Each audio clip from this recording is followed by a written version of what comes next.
Very good morning. Welcome to Chemistry Laboratory. This is Dr. Rajshekhar Medidi, Associate Professor in Chemistry Department, Kebri Dehar University, Somali region, Ethiopia.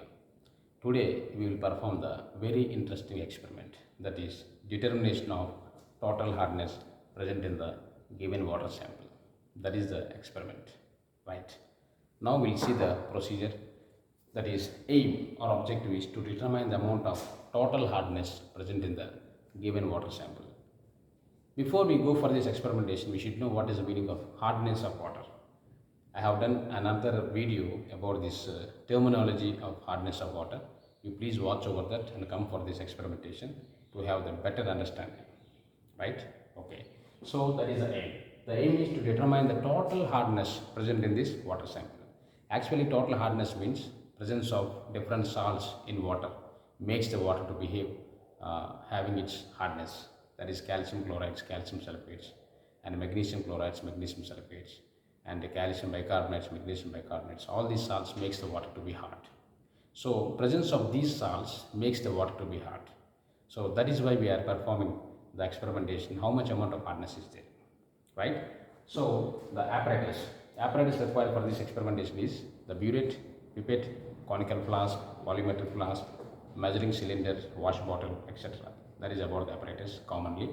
And the chemicals required is we will use the EDTA, means ethylene diamine tetraestic acid, that is called as EDTA, and zinc sulfate of 0.05 molar concentration, and buffer solution pH 10. That is, buffer solution means it's a combination of ammonium chloride and ammonium hydroxide. This is about the chemicals required. Now let us see the indicator. Indicator that is used here is EBT, called as eriochrome black tea indicator, which is blue color solution. And the endpoint is the winded color solution will be converting into the blue color solution. That is the endpoint. Now let us see the procedure. So the procedure will be of two different types, two different parts, part 1 and part 2. Part 1 will be the standardization of EDTA by using standard solution of zinc sulfate. That is the part 1. And the part 2 will be the determination of total hardness present in the water sample by using standard solution of EDTA from part 1. So this is about the two parts that is there in this experimentation. Now let us see the part 1, that is standardization of EDTA. How to standardize the EDTA in this experiment. So the procedure we'll see here, it's a very simple procedure. We have to take 10 ml of zinc sulfate of 0.05 molar into the conical flask, and then add 30 ml of distilled water. Then you need to add the 10 ml of buffer solution of pH 10. All the solutions are colorless solutions. Then we need to add the EBT indicated 2 drops. So here the zinc sulfate, the buffer solution, and water, all are colorless solutions, and we are adding the EBT, which is blue color.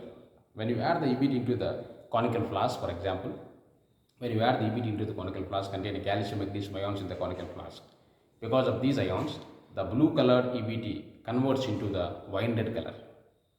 And when we do the titration with the EDTA from the burette, fill the burette with the EDTA solution up to the mark, and slowly titrate by adding drop by drop. And at the end point, you see that suddenly the winded color solution will be converting into the blue color solution. That is the end point. This is the end of the reaction. So in this procedure, if we see the mechanism, what is happening actually, you can see the theory here. So in the conical flask containing the water sample of calcium magnesium ions, this EBT indicator, when added into the conical flask, this EBT will forms the unstable complex with these calcium magnesium ions and forms the winded color, which is unstable complex. And then when we titrate with the EDTA solution from the burette, the EDTA forms the complex now with these calcium magnesium ions, and therefore this EBT will be separated from the conical flask. So now the EDTA is colorless solution, water solution is water containing salts also colorless solution, and this both EDTA and calcium magnesium ions in water are colorless solutions, forms the stable complex which is colorless. But the logic here is the EBT, which is blue color, because it is separated from the complex formation in the conical flask, it appears the color blue color because it is dominated in the colorless solution. That is the logic involved in this reaction. Right, I hope you understood. So this is about the part 1.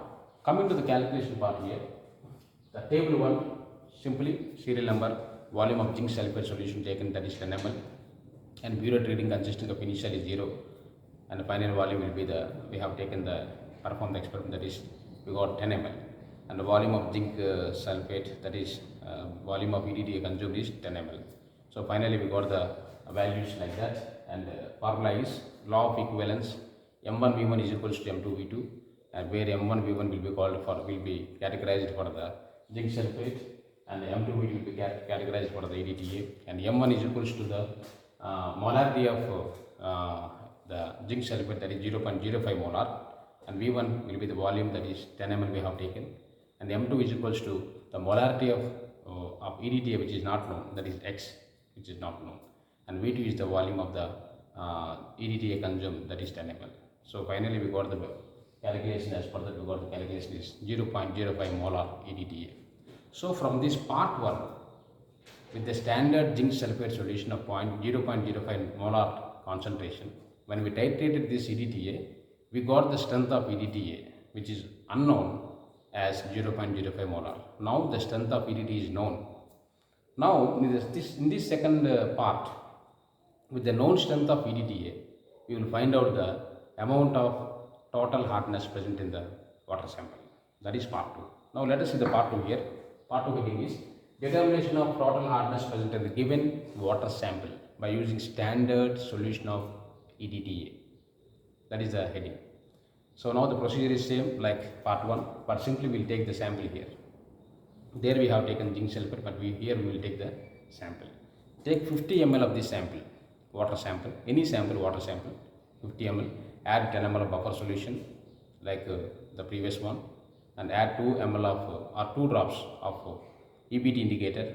You get the wine red color solution, and then titrate with the EDTA from the burette, and slowly when we add the EDTA drop by drop, finally we will get the color change from wine red to blue color. That is the point.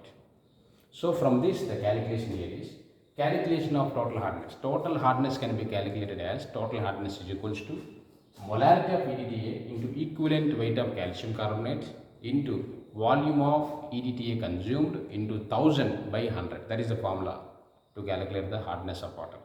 So here the M, molarity of EDTA, means it is the molarity that we already got in the part 1, that is 0.05 molar. We can incorporate there 0.05 into equivalent weight of calcium carbonate is 50, that is standard, into 50 into volume of EDTA consumed is, in this part 2, is 5 ml, and we perform the titration for part 2, that is 5 ml. So that is 5 ml, and 1000 will be the expression of the units of parts per million, can be regarded as 1000 by multiplied by 1000 divided by 100, that is 100 ml. We have taken this 100 ml sample, that gives the value, we got the value as 125 ppm. So this hard water in this area, water containing the hardness, that is total dissolved salts, or we can say the hardness causing salts, are found to be present as 125 ppm in this 100 ml of this conical flask, volumetric flask. So this is about the experimentation. Now this is about the complete experimentation of this total hardness. We can also find out the permanent hardness and temporary hardness. There is a simple formula for this calculation. Total hardness is equals to temporary hardness plus permanent hardness. If you want to find out the permanent hardness, we can simply calculate the total hardness minus temporary hardness, that gives the value of permanent hardness. So this is about the experiment, very simple experiment. You can note down the procedure from the board. Thank you.